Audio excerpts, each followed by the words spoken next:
Თქვენ ახლა მარნეულში ვიმყოფებით, სადაც პოლონელი მეხანძრა ქართველ კოლეგებს საკუთარ გამოცდილებას უზიარებს ევროკავშირის შესახებ. თუმცა არა ისე, როგორც ეს ყოველდღე საინფორმაციო საშუალებებით ან პოლიტიკოსებისგან გვესმის. პოლონელი სტუმარი საკუთარ პირად გამოცდილებაზე საუბრობს და იმაზე, თუ როგორ შეიცვალა მისი ცხოვრება, მას მერე რაც პოლონეთი ევროკავშირის წევრი ქვეყანა გახდა.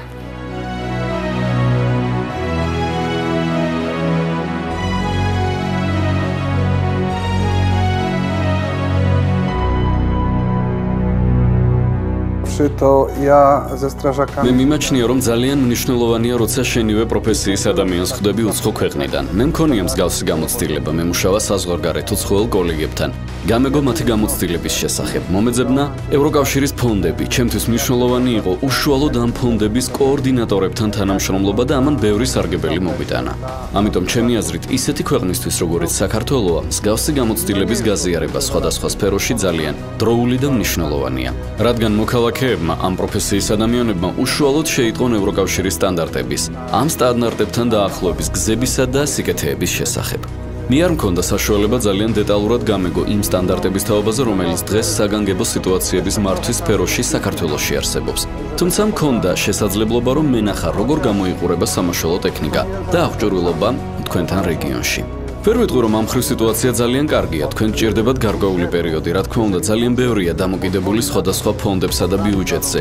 კარგი იქნება თუ გამოჩნდება უფრო მეტი ფინანსური სახსრები და ფონდები, ვინც დაინახავს, რომ აუცილებელია თანამედროვე სამაშველო ტექნიკისა და აღჭურვილობის შეძენა. კარგი იქნება თუ ამ სახსრების გამოყოფა ქვეყნის ბიუჯეტიდან მოხდება.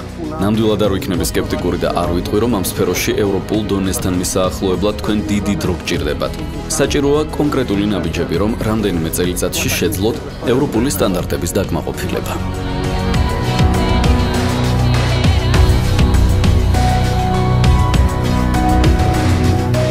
ძალიან სასიამოვნო შეხვედრა იყო, ჩვენი კოლეგა იყო ჩამოსული პოლონეთიდან, ძალიან კარგი პირობები შემოგთავაზა, რა ხდება პოლონეთში, როგორ საქმიანობს სახანძრო სამაშველო პოლონეთში და განახა თავიანთი პირობები, რას აკეთებენ, როგორ აკეთებენ და როგორი პირობები აქვთ ხელფასის გამოც, ჯანმრთელობის გამოც.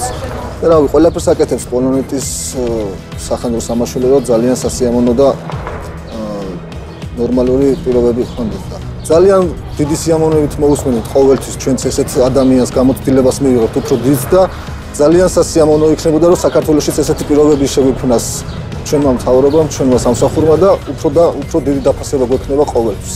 ძალიან კარგი იყო და რავი, კაი პირობებია და ძალიან ყვაყოფილები ვარ და იმედი გვაქვს, რომ ჩვენთანაც მალე უახლოეს მომავალში ეს პირობები იქნება და ძალიან კარგი იქნება.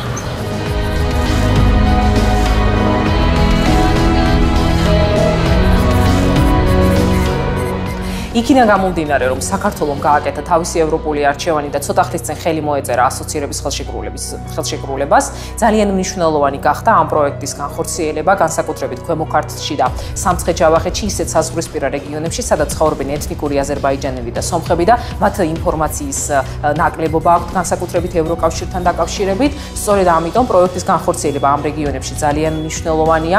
მე კონკრეტულად ქვემო ქართლის მაგალითზე გეტყვით, პროექტი ხორციელდება უკვე 2 წელია ქვემო ქართლის სამუნიციპალიტეტში, ეს გახლავთ მარნეული, გარდაბანი და ბოლნისი და მისი, როგორც უკვე აღნიშნეთ, მნიშვნელოვანი მიზანი და ამოცანა არის ის, რომ გაძარდოს ეთნიკური უმცირესობების ცნობადობა, სწორედ საქართველოს ევროპული ინტეგრაციასთან დაკავშირებით.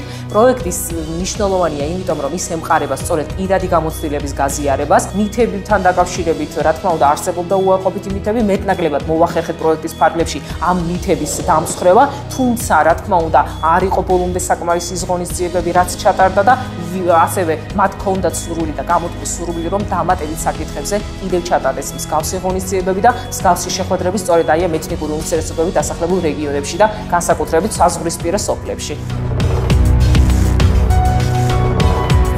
პირადად ჯობია, რომ უცხოელისგან მოისმინო, თუ როგორ გაიარეს ეს პერიოდი, რა თქმა უნდა და ჩვენთვის გვიღირს თუ არა საერთოდ გავწევრიანდეთ ევროკავშირში, იმათ რა დადებითი შედეგები მიიღეს, ეს ყველაფერი არის მნიშვნელოვანი და უნდა ჩამოვიდნენ, რა თქმა უნდა, თუმცა ჩემი აზრით აქედანაც უნდა იყოს